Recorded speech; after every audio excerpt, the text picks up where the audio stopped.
When my Uncle Richard sent me that video through a private message last Tuesday night, I felt my entire reality fracture before my eyes.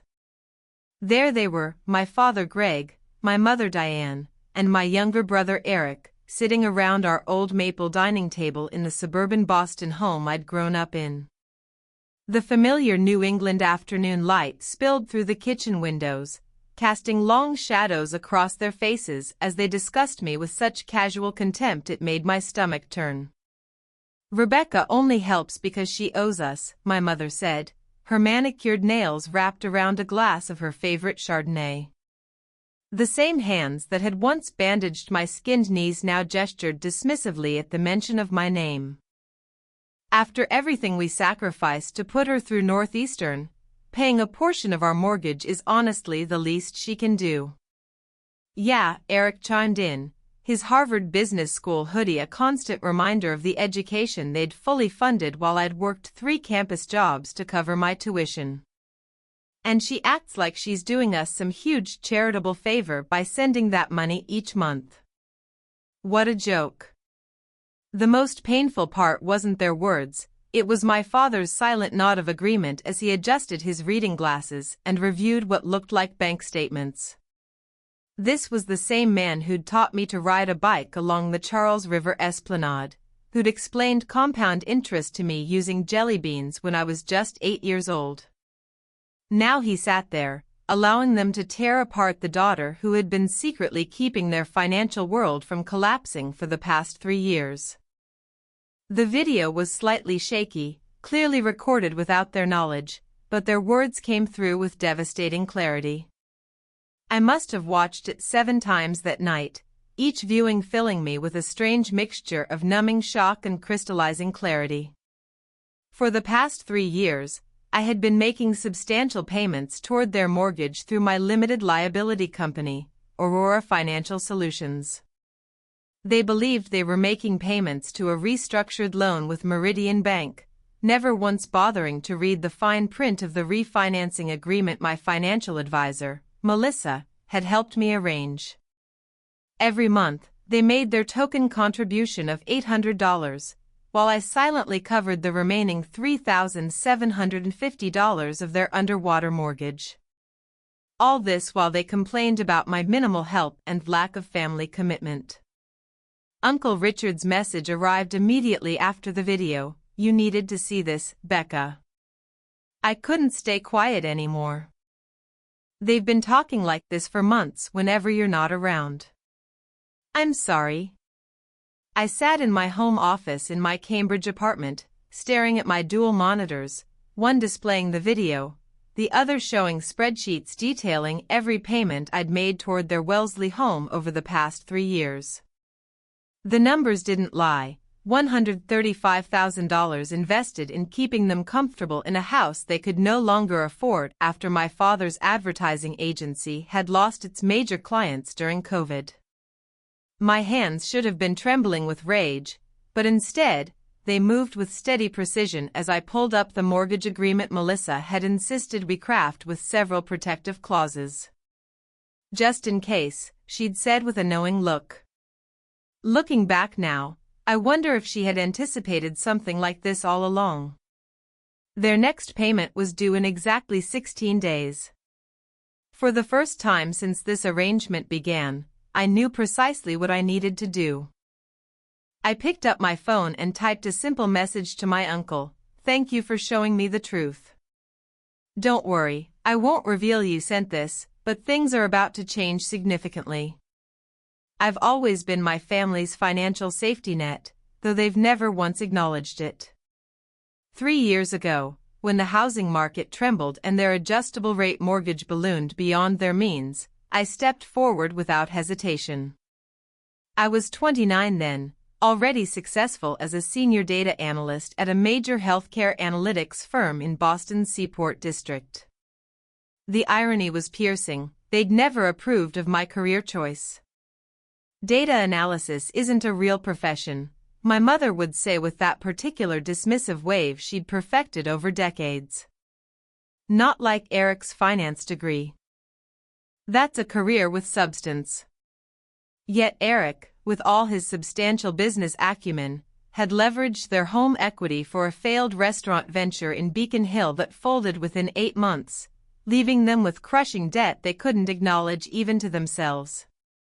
When they faced foreclosure notices, I consulted Melissa, my financial advisor since my first real job. She suggested a creative solution that would protect me legally while helping them save face. Create an LLC, purchase the mortgage through it, and let them think they're still dealing with a restructured bank loan. That way, you're protected while they maintain their dignity. It seemed perfect then. Aurora Financial Solutions became their mortgage holder, and I supplemented their monthly payments without them ever knowing. They kept their pride, and I preserved family stability. Uncle Richard was the only one who knew the truth, having overheard Melissa and me discussing the arrangements during last year's 4th of July barbecue at their home. "You're too good to them, Becca," he'd said then, his voice low as we stood by the grill. "They don't deserve your kindness." I defended them, of course. Their family, rich. They might not understand my choices, but they've always given me a home. Now, watching that video for the 8th time, I realized how profoundly wrong I'd been. Their words played on repeat in my mind: "She owes us." What a joke. The least she can do.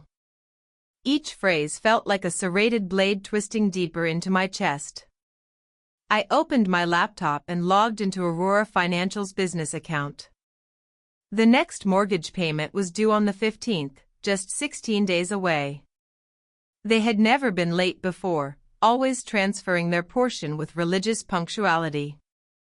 But now, knowing how they truly felt about me, I had absolutely no intention of covering the rest this time. Let them face the consequences of their staggering ingratitude. Let them deal with what they thought was the bank on their own. They had no idea that their daughter, the worthless burden, was actually their landlord. The thought brought a cold smile to my face. Sometimes karma needed a little assistance to arrive on schedule. The video wasn't the end of my uncle's revelations. The next morning, he sent more evidence, screenshots from a family group chat I'd been deliberately excluded from. They'd created it 8 months ago with the disturbingly appropriate name Family Finances. Each message felt like another betrayal, cutting deeper than the last. "Rebecca thinks she's so special with her tech job," Eric had written 3 weeks ago. "She barely helps with the mortgage while I'm trying to launch my consulting business." My mother's response made my coffee turn bitter in my mouth: "We should ask her for more money. She's single with no kids or real responsibilities. What else does she spend it on? After all we sacrificed to raise her, she can't even properly support her family now that we need her." I pulled up my financial records again, hands finally trembling slightly as I calculated the total sum. Over the past 3 years, I'd contributed $135,000 toward their mortgage through Aurora Financial Solutions, while they had only paid $28,800. My monthly contributions to the bank were covering the majority of their mortgage. They had absolutely no idea I was silently adding $3,750 every month to keep their house from being repossessed. My phone buzzed with a new message from my mother: "Sweetheart, could you come to dinner this Sunday? Your father and I need to discuss something important with you and Eric." I knew exactly what that something important was. They were planning to ask for more money, probably with emotional manipulation and guilt-tripping served alongside my mother's famous pot roast. The thought of sitting there pretending I didn't know what they really thought of me made my stomach clench painfully. I called Melissa immediately, my financial advisor's number on speed dial after all these years. "I need to know my exact options with the purchase agreement," I said without preamble. "I had a feeling you might be calling," she replied, not sounding surprised at all. "Remember that clause we included? If they miss a payment, Aurora Financial can exercise the purchase option immediately. The house would become yours outright, and they'd legally become month-to-month tenants. A plan started taking shape in my mind with crystal clarity. And if they were late with rent? Standard Massachusetts eviction laws would apply. You'd be well within your rights to give them notice. She paused meaningfully. Rebecca, are you sure you want to go down this road? These are still your parents we're talking about. I thought about years of condescension, of being their financial safety net while they mocked me behind my back. I thought about Eric running our family's finances into the ground while they praised his business acumen. I thought about every snide comment about my career choices, my life decisions, my supposed obligations to them. Yes, I replied, my voice steady as the Charles River in summer.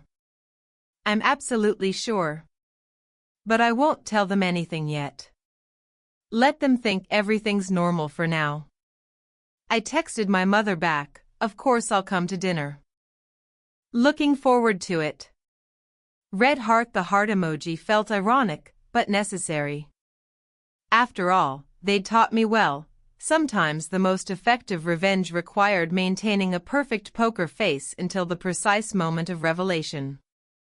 The next mortgage payment was due in exactly 15 days, and for the first time since this arrangement began, I wasn't going to be there to catch them when they fell.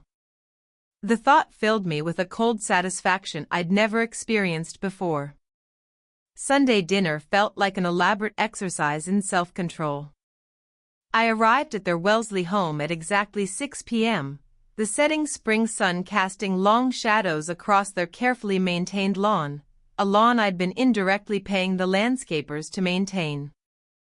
The colonial-style house, technically mine in many ways, looked exactly as it had since they'd purchased it 25 years ago. The familiar scent of my mother's pot roast, not the lasagna I'd anticipated but equally calculated to evoke childhood nostalgia, filled the air as I stepped through the front door. She'd made my favorite meal, a transparent attempt to soften me for what was coming. Rebecca, sweetheart. My mother rushed to embrace me, her David Yurman bracelet catching the light. It was new, I noticed immediately, probably purchased with money they should have been setting aside for the mortgage payment due in 12 days. Eric sat at the dining table looking smugger than usual in his business casual attire, a Patagonia vest completing his Boston finance bro aesthetic. Hey sis, good of you to make time for your family. I smiled tightly, remembering his message about me barely helping when in reality, my financial support was the only thing keeping this roof over their heads. I always have time for family, I replied, the irony thick in my throat. My father emerged from his study, reading glasses perched on his nose. He was reviewing some papers that I glimpsed were financial statements. The sight nearly made me laugh aloud. They were preparing their pitch with military precision. Before we eat, my mother began, setting down the pot roast with a flourish. We wanted to talk about something important. She glanced at my father, who nodded encouragingly. Of course, I said pleasantly, serving myself a portion of perfectly roasted meat and vegetables. What's on your mind? Eric cleared his throat dramatically. Well, as you know, Dad's advertising agency has been facing some challenges. The market isn't what it used to be post-COVID. I took a bite, chewing slowly. The business had been facing challenges ever since my father lost Berkshire Financial as a client 3 years ago, a loss that had nothing to do with COVID and everything to do with his refusal to embrace digital marketing strategies.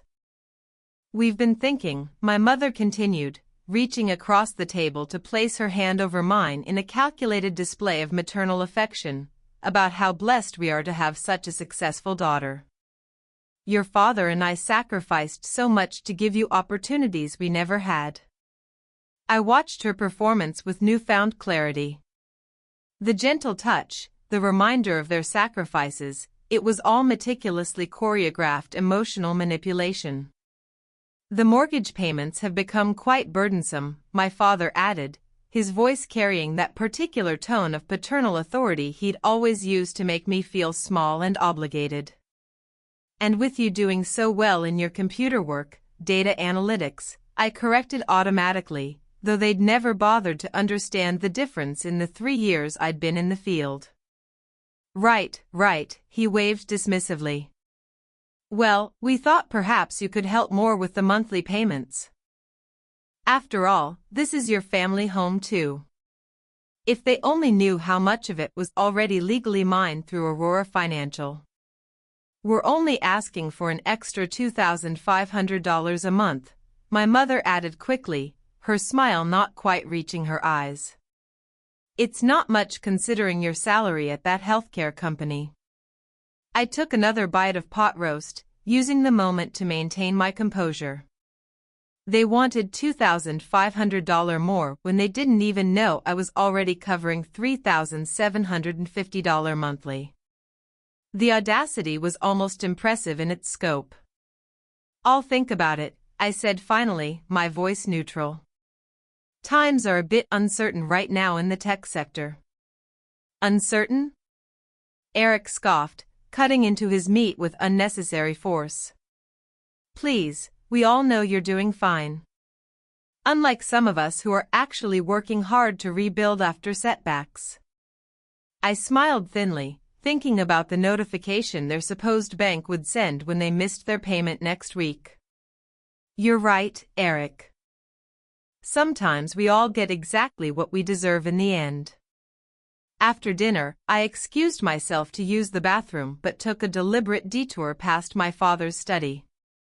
The door was ajar, and I could hear my parents and Eric talking in hushed but intense voices. I paused, my heart pounding as their words drifted clearly into the hallway. She's not going to help, Eric said, his voice bitter with resentment. Did you see how she just sat there acting all superior with her tech money while we're struggling to keep this house? Patience, my father replied in the same tone he used when crafting strategies for advertising campaigns. We have another option. Remember those investment documents I found in her cloud storage when she used our Wi-Fi last Christmas? She's been hiding money from us in some company called Aurora Financial Solutions. My blood ran cold. They'd snooped through my files when I'd carelessly used their network during the holidays without activating my VPN. My cloud storage must have synced automatically. I looked it up, my father continued, pride evident in his voice. It's a legitimate LLC registered in Massachusetts, and it's doing remarkably well. She's been squirreling away money there instead of helping her family. I raised an ungrateful child. We'll give her one more chance to help voluntarily, my mother's voice chimed in. If not, I'll remind her about that time in college when she borrowed money from your business account for her tuition extension. She thought we never knew, but we have the bank records. She'll have to help us then. I had to bite my lip to keep from laughing out loud. The money they were referring to, I'd borrowed it with my father's explicit permission when their promised tuition check had bounced due to insufficient funds. I'd even repaid it within 6 weeks with interest. I had emails documenting everything. Their attempted blackmail was as pathetic as it was desperate. And if that doesn't work, Eric added with disturbing casualness, we can always reach out to Horizon Health Analytics HR department.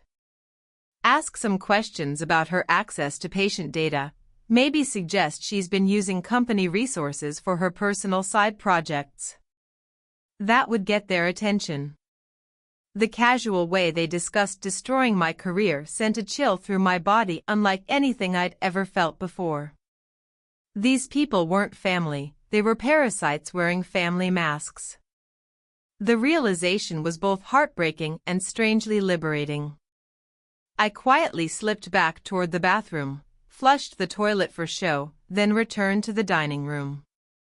They filed back in moments later, all wearing practiced smiles that I now recognized as completely artificial. Rebecca dear, My mother said sweetly, "Have you given any thought to what we discussed about helping more with the mortgage?" I met her gaze steadily, seeing through her performance completely. "Actually, I have. You're right that family should help family when possible. I'll have an answer for you in about 12 days. The timing wasn't random. Their mortgage payment was due in 12 days, and I knew exactly what would happen when they missed it. Aurora Financial would finally reveal its true ownership."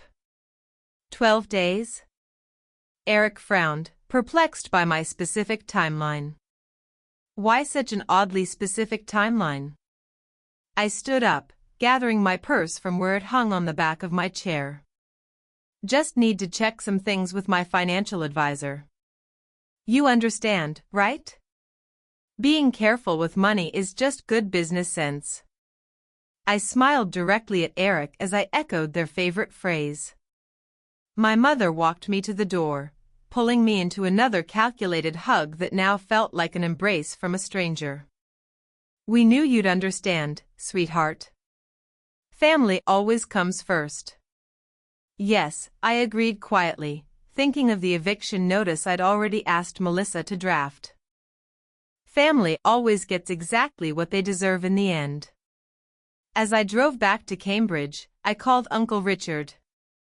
"You were right about them," I said when he answered, my voice steady and resolved. "But don't worry, I'm done playing the silent benefactor in their little financial drama. It's time for the final act." The week crawled by with excruciating slowness. My family kept up their pressure campaign, sending daily text messages about their urgent financial situation. Each message only strengthened my resolve. I forwarded everything to Melissa, who was helping me prepare for the inevitable confrontation. "The paperwork is ready," Melissa confirmed during our meeting 3 days before the payment was due. We sat in her downtown Boston office, the harbor visible through the large windows behind her desk. Once they miss the payment, Aurora Financial can exercise its purchase option immediately. I've also prepared the tenancy termination notices, just in case. I nodded, reviewing the documents with careful attention. "And you're absolutely certain everything is legally sound? They can't fight this in court?"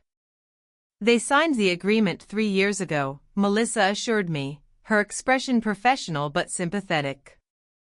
"Your father barely read it, he was too desperate for the bailout. Everything is perfectly legal and binding under Massachusetts law." That evening, Eric launched his own psychological attack. "Hey sis," his text read. "Just talking to my friend at Vertex Pharmaceuticals. Heard some analytics firms are doing layoffs.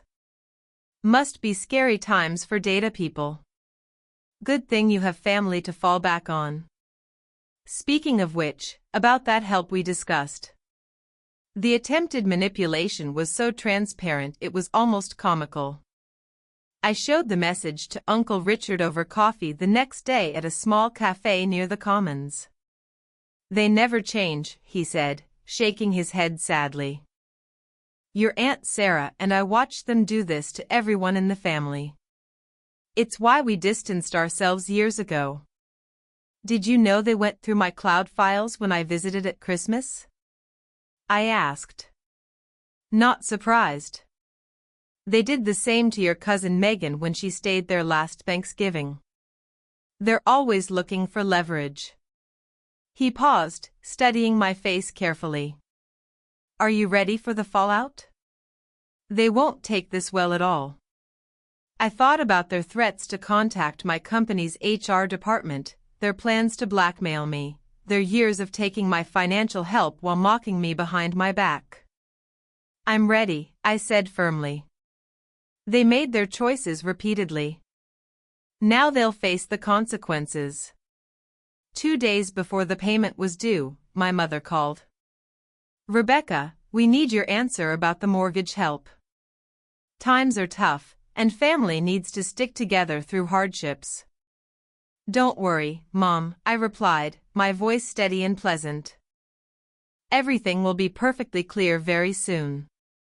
That night, I received an automated email from the system Melissa had set up. My family had tried to transfer their portion of the payment to Aurora Financial, but it had bounced. They were already overdrawn. I forwarded the notification to Melissa. "Here we go," she replied immediately. "Want me to start the proceedings tomorrow?" I thought about the Sunday dinner, their smug faces around the table, their casual discussion of destroying my career and reputation. I thought about the years of manipulation, the constant demands, the endless ingratitude. "No," I typed back after careful consideration. "Let's wait until the payment officially fails. Let them spend the next 2 days believing everything is fine." They had taught me well, timing was everything in both business and revenge.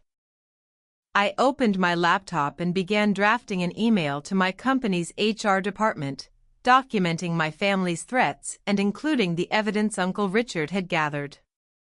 Better to get ahead of their potential attacks and inoculate the company against any false claims they might make. The end was approaching rapidly, and I was leaving absolutely nothing to chance. Sometimes, I muttered to myself as I worked late into the night, the most effective revenge is simply letting people face the natural consequences of their own actions. The payment deadline came and went. At 9 a.m. sharp, Aurora Financial's automated system sent out its standard default notice. I watched my phone, counting down the seconds until the inevitable call. It took exactly 14 minutes. "Rebecca." My mother's voice was frantic, bordering on hysterical. "Something's terribly wrong with our mortgage payment. The bank is saying we've defaulted, but that's impossible. We need your help immediately." "Actually," I replied calmly, setting down my coffee mug in my Cambridge apartment, "Aurora Financial isn't a bank. It's an LLC, my LLC, to be specific." The silence on the other end was deafening. "What?" she finally whispered, disbelief evident in her voice. "Check your email. You'll find a notice explaining that due to your default, Aurora Financial Solutions is exercising its purchase option as outlined in Section 7.3 of your mortgage agreement. The house is now legally mine outright.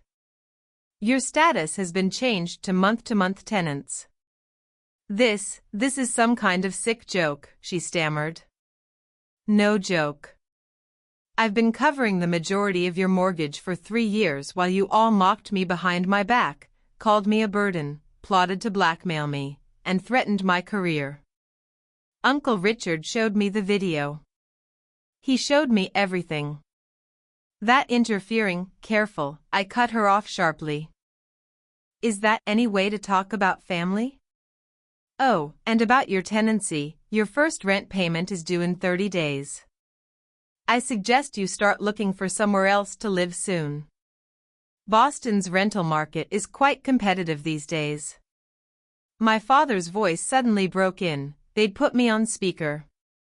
"You ungrateful, careful, Dad," I interrupted again, my voice like steel. "Is that any way to talk to your landlord? The eviction notice is ready. Don't make me serve it sooner than planned."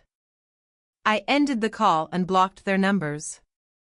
Within minutes, my email began filling with messages from flying monkeys, distant relatives and family friends, telling me I was being cruel, that family should forgive family, that I was tearing apart the foundation of our relationship. I deleted them all without reading past the subject lines. Some debts simply couldn't be paid with forgiveness alone. 3 months later, I stood in the empty Wellesley house, my footsteps echoing through the vacant rooms.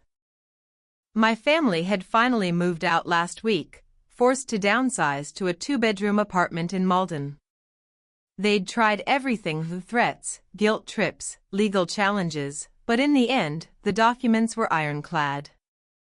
They had no choice but to accept the new reality. Eric's attempt to contact my company's HR department had backfired spectacularly thanks to my preemptive documentation and Uncle Richard's evidence. His accusations were dismissed immediately. Instead, his actions were reported to the Massachusetts Financial Advisory Board, leading to the rejection of his pending certification application. My mother's final attempt at manipulation came through a tear-filled voicemail. "How could you do this to your own family? After everything we've done for you?" The answer was simple. They'd shown me exactly what family meant to them, and I'd finally believed them. I walked through the kitchen where it had all started, where they'd sat around the table calling me worthless while I paid their bills. The bitter irony wasn't lost on me. Uncle Richard and Aunt Sarah were coming over later to help me prepare the house for sale. The proceeds would go toward establishing a foundation for helping victims of financial abuse within families. Something positive could emerge from this toxic situation after all. My phone buzzed with a text from Melissa. "Just heard from their lawyer. They're finally signing the last acknowledgement papers. It's really over." I smiled, looking around at the empty house one final time. They had taught me that family always comes first, but they'd never specified which family members deserved priority. I chose myself, and for the first time in years, that decision felt absolutely right. As I locked the front door behind me, I felt the weight of obligation finally lift from my shoulders. The house keys felt light in my palm, not a burden, but a symbol of freedom. I had paid the mortgage on this house for 3 years, but the real cost had been much higher. Now, finally, the accounts were settled.